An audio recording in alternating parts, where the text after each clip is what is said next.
Passion of our Lord Jesus Christ, according to Matthew. One of the 12 who was called Judas Iscariot went to the chief priests and said, "What are you going to give me if I hand him over to you?" They paid him 30 pieces of silver, and from that time on, he looked for an opportunity to hand him over. On the first day of the feast of unleavened bread, the disciples approached Jesus and said, "We wanted to prepare for you to eat the Passover." He said, "Go into the city to a certain man and tell him, the teacher says my appointed time draws near. In your house I shall celebrate the Passover with my disciples." The disciples then did as Jesus had ordered and prepared the Passover. When it was evening, he reclined at a table with the 12, and while they were eating, he said, "Amen, I say to you, one of you will betray me." Deeply distressed at this, they began to say to him one after another, Surely it's not I. Surely it's not I, Lord. He said in reply, "He who has dipped his hand into the dish with me is one who will betray me. The Son of Man indeed goes, as is written of him. But woe to that man by whom the Son of Man is betrayed. For it would be better for that man if he had never been born." Then Judas, his betrayer, said in reply, Surely it is not I, Rabbi. He answered, "You have said so." While they were eating, Jesus took bread, said the blessing, broke it, and giving it to his disciples said, "Take and eat. This is my body."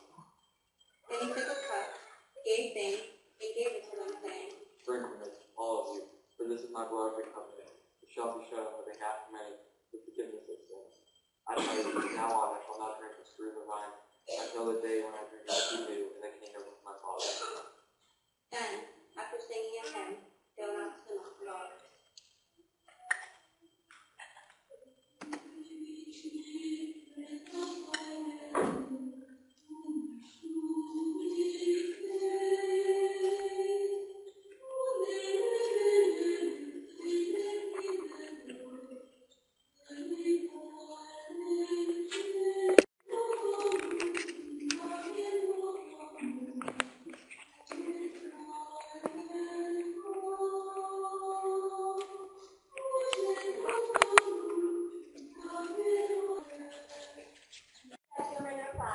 Lord, may I have good faith in you shaken, mine will not.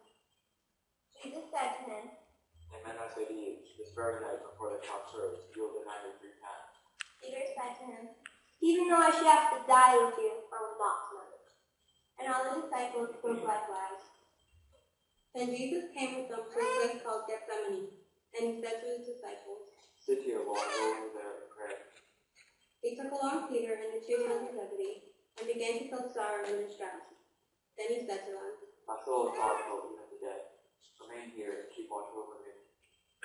He had advanced a little and fell prostrate in prayer, saying, My Father, let this cup pass from me, yet not as I will, but as you will. When he returned to his disciples, he found them asleep. He said to Peter, So you cannot keep watch with me for 1 hour. Watch and pray that you do not have to undergo the test. The spirit is willing, the flesh is weak. Withdrawing the second time, he prayed again. Father, if it is not possible that this cup pass without my drinking it, your will be done. Then he returned once more and found them asleep, for they could not keep their eyes open. He left them and withdrew again and prayed a third time, saying the same thing again. Then he returned to his disciples and said to them, Are you still sleeping and taking a rest? Behold, the hour is at hand in which the Son of Man is to be handed over to sinners. Get up, let us go. Look, my betrayer is at hand. While he was still speaking, Judas, one of the 12, arrived, accompanied by a large crowd with swords and clubs, who accompanied the chief priests and the elders of the people. His betrayer had arranged a sign with them, saying, The man I shall kiss is the one. Arrest him. Immediately he went over to Jesus and said, Hail, Rabbi. and he kissed him. Jesus answered him. Friend, do you have come for? Then stepping forward, they laid hands on Jesus and arrested him. And behold, one of those who accompanied Jesus put his hand to his sword, drew it, and took the high priest's servant, cutting off his ear.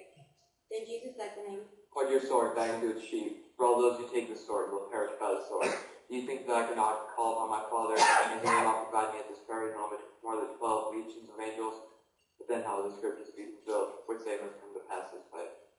At that hour, Jesus said to the crowd, Have you come out as against a robber with swords and clubs to seize me? Day after day I sat sleeping in the temple area, yet you did not arrest me. But all this has come to pass, so that the writings of the prophets may be fulfilled.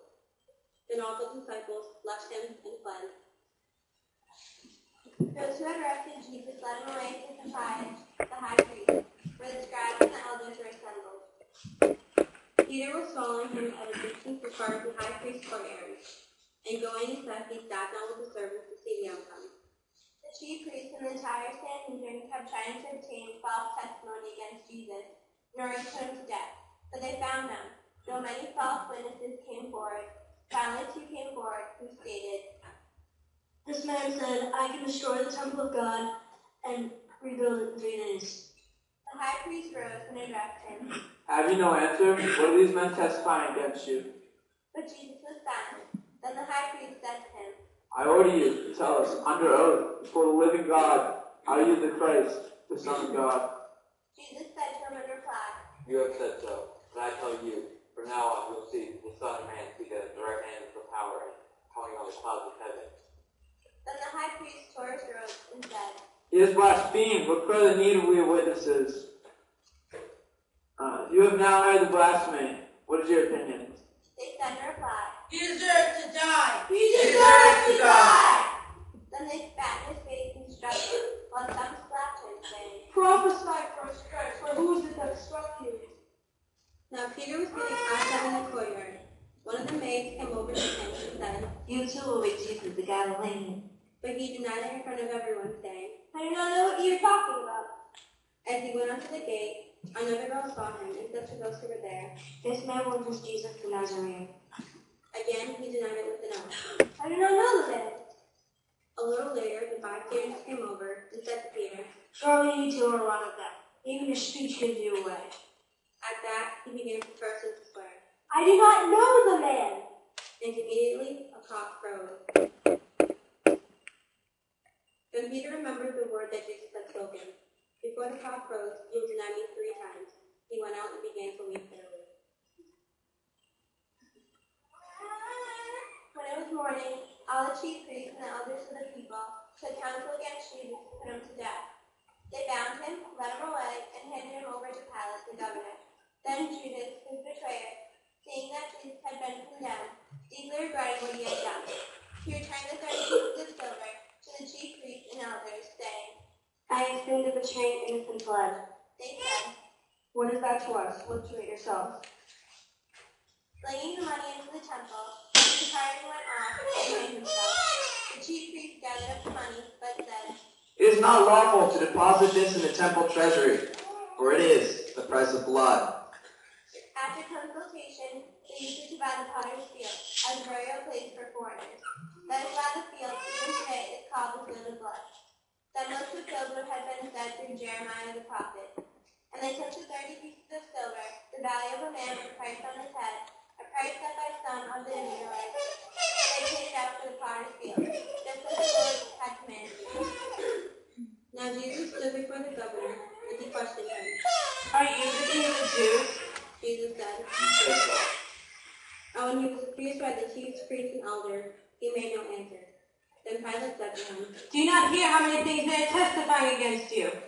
But he did not answer him one word, so that the governor was greatly angry. Now on the occasion of the feast, the governor was accustomed to release to the crowd one prisoner whom they wished.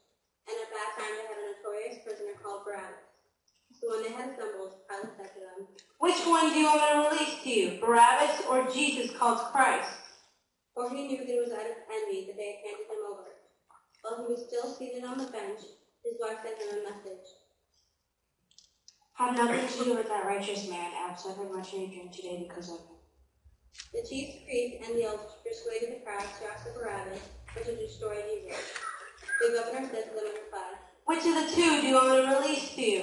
They answered, Barabbas. Pilate said to them, Then what shall I do with Jesus called Christ? They all said, Crucify him. but he said, Why? What evil has he done? they only shouted the louder. Crucify him! When Pilate saw that he was not succeeding at all, but that a riot was breaking out instead, he took water and washed his hands in the sight of the crowd, saying, I am innocent of this man's blood. Look to it yourselves. And the whole people said in reply, His blood Let be upon us and upon our children. Then he released Barabbas to them, but after he had used his scourge, he handed him over to be crucified. Then the soldiers of the governor took Jesus inside the praetorium and gathered the whole court around him. They stripped off his clothes and threw a scarlet military cloak about him. Weaving a crown out of thorns, they placed it on his head, and a reed in his right hand, and kneeling before him, they mocked him, saying, Hail, King of the Jews! Hail, King of the Jews! They spat upon him and took the reed, and kept striking him on the head. And when they had mocked him, they stripped him off the cloak, dressed him in his own clothes, and led him off to crucify him. As they were going out, they met a Syrian named Simon. This man they pressed into service to carry the cross.